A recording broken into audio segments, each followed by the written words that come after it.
Hello, beautiful.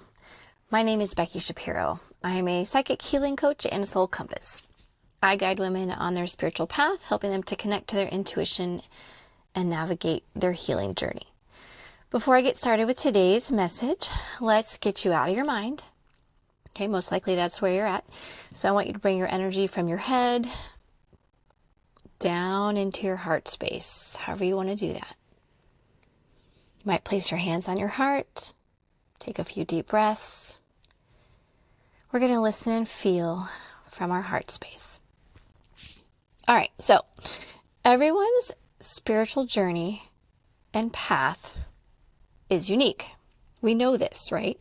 But yet I've seen some spiritual coaches and mentors claim some things should look, feel, or be done a certain way. So I wanted to share with you some of my experiences because most of my path, my spiritual path, has been different than what I was told it would or should be like. So someone recently posted online that you must feel to heal. And everyone else was jumping in and commenting that they agreed. Well, that was not the case at all for me, that I had to feel to heal. In fact, I had to heal in order to start feeling. Due to some trauma from childhood and past lives, I barely felt anything at all, physically, emotionally, or energetically. And you have to understand that if this is the way you are, you don't realize that that's not the way it's supposed to be. I've always had a high tolerance for pain. I gave birth without medication. I didn't know that that's not the way it was supposed to be, that I should be feeling more. So I've had to do a lot of inner child healing and limiting belief clearing to let go of the concept that it was unsafe to feel. I didn't want to feel, at least subconsciously. So for me, I had to heal to feel and not feel to heal. Now, another example I can give you is for years, I devoted time to learning how to leave my channel open to the divine at all times, because that's what a coach that I was following encouraged. This was a coach that I highly respected, and she claimed it was best to always be in that open communication. But I could only ever hear my divine team, angels, beings, archangels that were working with me when I connected up, when I asked to speak to them. There wasn't that constant open communication so that I could hear them when they wanted to tell me something. So I assumed I was doing something wrong. I tried different things to learn how to keep the channel open at all times. I tried to do some healing around it, some clearing. I set reminders to connect in with them throughout the day because it wasn't something that I was just naturally doing. I even grabbed one of my son's walkie-talkies to keep in my line of sight at all times. I walked around with it from room to room so that it was a visual reminder to keep my channel open. All the time thinking that I needed to master this and I must be doing something wrong. Why isn't my channel open? Well, finally, I was speaking to my divine team and I happened to ask them the right question. Am I meant to have my channel open at all times? And the answer was no. It was not necessary for me to do this. I'm clairaudient, so it would be overwhelming for me, at least right now, and to keep this channel open. They told me to not worry about it, so I stopped. And I have made it my practice to connect in multiple times a day, every day, with my team. And if they really want my attention, my guides or angels, they're going to send me a sign of some kind, or they'll put a song in my head. Once I notice there's a song stuck in my head, then I immediately realize, oh, someone is trying to communicate with me. And this will happen even in the middle of the night sometimes. So I've had to let that go, that it is not necessary to have my channel open at all times.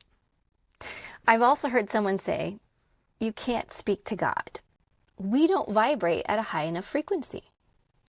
Now, I was speaking to Source long before anyone told me I couldn't. When I heard a coach say that we can't, or that they wouldn't trust someone that claimed that they were speaking to God, that's when I started to doubt myself. But here's what God told me. And this is an exact quote. I looked it up in my notes. Anyone can reach God. Anyone can speak with God because you are God. And after that very emotional conversation that I had with God, it made sense. Why would God not want to speak with us when we are God? So I've let that one go as well. Now, I've also heard someone say or explain how it should sound when you are speaking to your soul. Okay, so when you hear your soul, it's just going to be these quiet whispers, and it's just going to be a few words at a time. You're not going to hear complete sentences. Okay, that's what I was told. And this reminded me of when my son learned to speak. Okay, so we started with sign language when he was about 6 months. Within a month, he picked it up. By 9 months, he was using quite a bit. And then he just started to naturally learn to speak. You know, he got a taste of how easy it was to communicate his needs, and he really wanted to speak. And so I never spoke baby babble to my child. I always spoke in complete sentences as if I were talking to an adult, but I just changed the tone of my voice like we do for babies or for pets. And by 15 months, he was speaking in full sentences. And I don't mean like 3-word sentences. I mean like 5 to 8-word sentences. And I didn't know that this was unusual until we started going places and seeing other children his age and up to several years older who were still barely speaking. And I was wondering what was wrong with these kids. Nothing was wrong. We all advance how we're meant to. So when I started hearing my soul, it was not in a quiet whisper with just phrases. I was having full-on conversations, as I would with anyone I communicate with. And that was my experience. Let's talk about light language. What I was told, what I've been taught, is that when light language comes through, when you've been activated and it starts to come through at the very beginning, that you won't be able to stop it. It's just going to come flying out of your mouth. You may have to do this for hours at a time. I also heard that your hands are going to be all over the place, moving around. And again, you may not be able to control it. You just, let it happen. Well, before speaking, light language became natural for me. I erroneously thought that because I'm clairaudient, I'm very strong in clairaudience, that I was going to hear the light language before I spoke it, before it came out of my mouth. So I kept waiting to hear it. I wasted weeks of time trying to hear this light language, and I didn't understand why I couldn't hear it. What was wrong with me? Why was it not coming out for hours at a time? And one day, one of my guides urged me to just open my mouth and start speaking. It was uncomfortable and it sounded strange, but the more I tried it and practiced it, the easier it got. And my light language, of course, didn't sound like some of the light languages that I was hearing. And so again, there was some doubt. Is this truly light language that's coming out of my mouth? But it was elemental light language that I had not heard before. I did try using my hands, but I didn't really need to. Yeah, before it first started coming out, I was trying to move my hands around, thinking that would be helpful. But it wasn't necessary. It wasn't something that I needed to do. And again, I realized this over the last year, that because I don't feel as much, most likely that is not necessary for me yet. That maybe in the future, my hands are going to move some more as I'm feeling the transmission.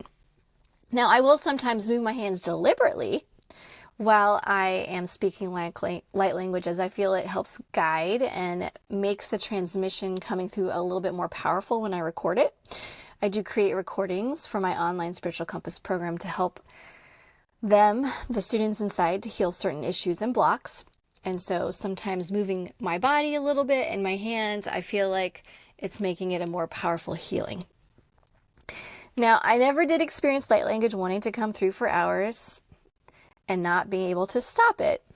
For me, I only speak light language when I intend to. When I've decided, okay, I'm going to sit down and I'm going to record this for my program, or sometimes I'll be out walking the dogs through the neighborhood and I'll just kind of know I'm supposed to speak it. So that's my experience with light language. Okay, let's talk about channeling. I was taught when you trance channel that you cannot have a conversation. If you are truly in a trance state, that you cannot have a conversation with the being that you're channeling, that you are just the vessel to relay the message.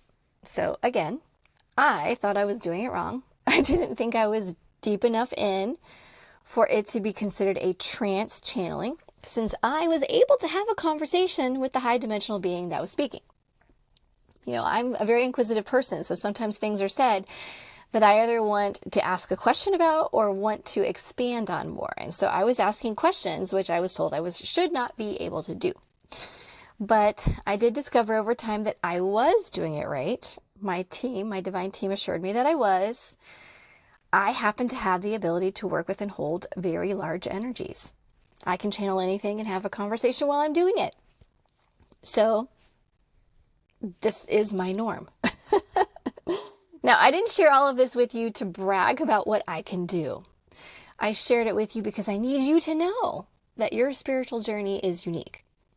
Just because someone, even me, says something doesn't make that true for you. Okay, some of my skills and techniques I learned how to do way before I ever had someone coaching or guiding me. So I didn't know I couldn't do it, or I wasn't supposed to do it the way I was doing it.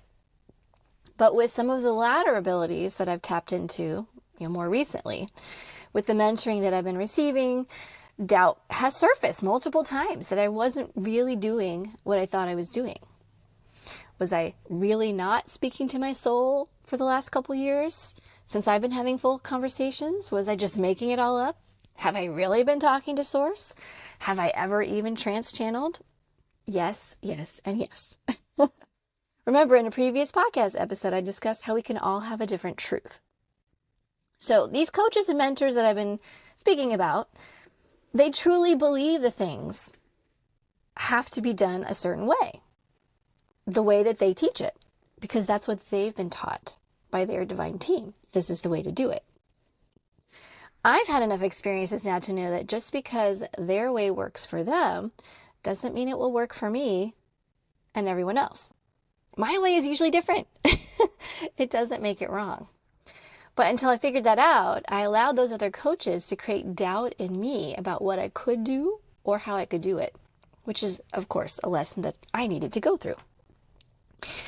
But that's why it's so important to me that I promote the uniqueness of everyone's journey, that I continue to guide others to always check in with their intuition and or their divine team to discern if the way I teach it is in their highest and best, because it may not be. So their way was usually not the way for me. My way is not the way. It's not the only way. Your way is the way. It always will be. So if you'd like some guidance along your unique path, check out my information. I offer an online spiritual compass program that teaches you how to connect, work with your energy, how to do the inner healing, and how to make aligned choices. I also have multiple published books that document everything I go through on my spiritual path. I leave nothing out. You can find these on Amazon or my website. You can connect with me on social media, join my free Facebook group for those wanting to connect to themselves and their intuition, or contact me if you're interested in a one-to-one session. From my heart and soul to yours. Blessings.